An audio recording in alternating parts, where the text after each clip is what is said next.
the Indian Removal Act. To begin, we'll talk about the Indian Removal Act. This section we'll look into the causes, the people affected, and a map of the affected area and where they were extracted to. To begin, we'll start with causes. Some reasons behind the introduction of the Removal Act were more humane and with the outlook that Native American heritage set outside of the land possession, such that natives were considered to have a set of beliefs and traditions that needed to be preserved and not corrupted by those of the settlers. However, most natives believed that their ancestral lands were a part of their heritage and were in accordance as well to be preserved and remain in the hands of Native Americans. However, as a result of the noncompliance to the Indian Removal Act, strongly supported by President Jackson, contrary to how it's depicted, the act did not authorize forced removal, but only gave the president power to initiate voluntary land exchange. This was the first attempt to remove the Native Americans on their own accord. However, there was more pushback than there was exchanges of land, and thus resulted in the ultimate and final extraction of Native Americans from their ancestral lands. Next, we'll go to people. This section is of the tribes who were impacted by the Indian Removal Act and had to walk along their own version of a Trail of Tears, since they were not all from the same location, as listed in the slide. Finally, in this section, we'll look at a map that depicts the many different southern regions that the Native Americans who were extracted from originated, as well as the different lengths of travel each group had to go through. For example, the Seminoles came from Florida and ended up in Arizona. As well, the Creek, who came from the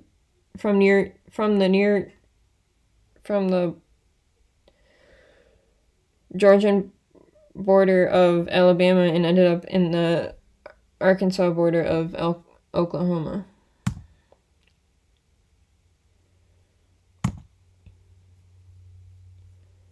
The next topic will be the Trail of Tears.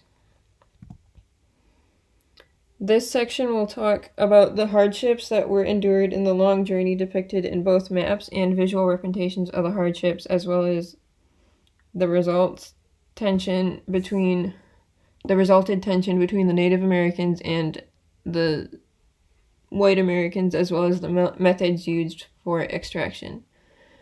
To begin, we'll look at the hard journey through which the conditions of the journey, as shown in the slides, resulted in at least 5,000 men, women, and children dead. A majority of the deaths were caused by the tiring journey, as well as the conditions being thrown at them along the entire journey. The following pictures are visual representations of what the travel conditions looked like and a more in-detailed depiction of the journey length, which lasted for at least a year to make it one way.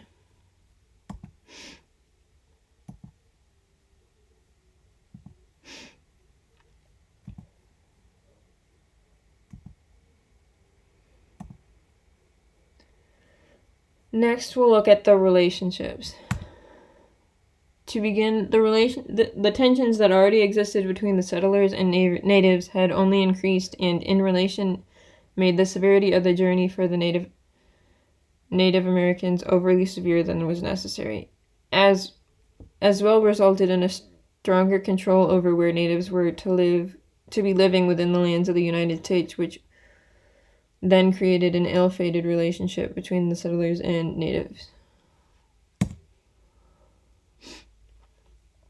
Finally, we'll look at self-deportation, which is a process of limiting the access of a common necessity to a person or group of people in order to make them feel unwelcome, unsafe enough to no longer want to remain there to live and work.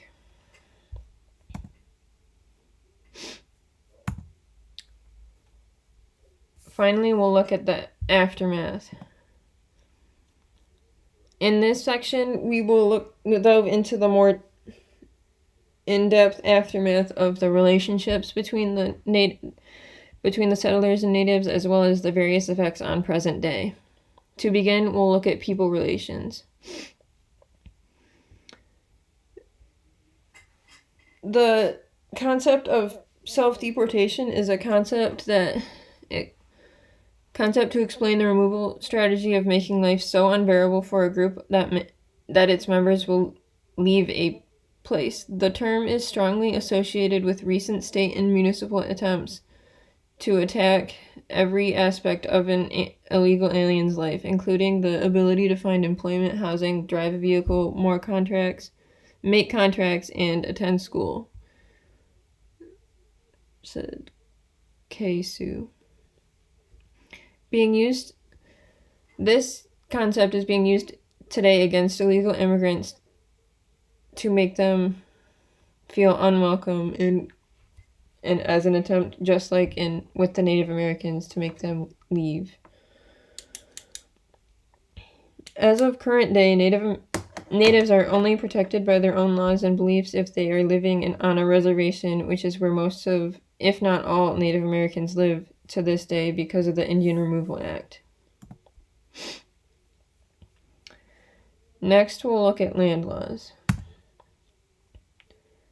This act led to the concept of eviction that is being used today when a renter does not pay their rent on time or have not paid their rent for many months and have racked up a significant amount of debt.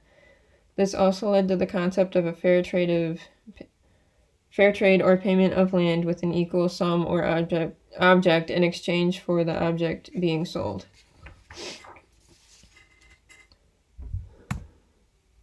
Next, we'll look into beliefs. This act set the example of what happens to a leader when using more power than they should be, as well as letting their beliefs and personal feelings affect their judgment towards political and governmental laws. Finally, we'll look at some memorials. As of current day, there are signs all along the historic trails that made up the Trail of Tears that took the Native Americans from their ancestral lands to new undisturbed lands, as well as memorial parks around the trails in each state, as shown in the first photo, and the trail signs in the second and third photos attached.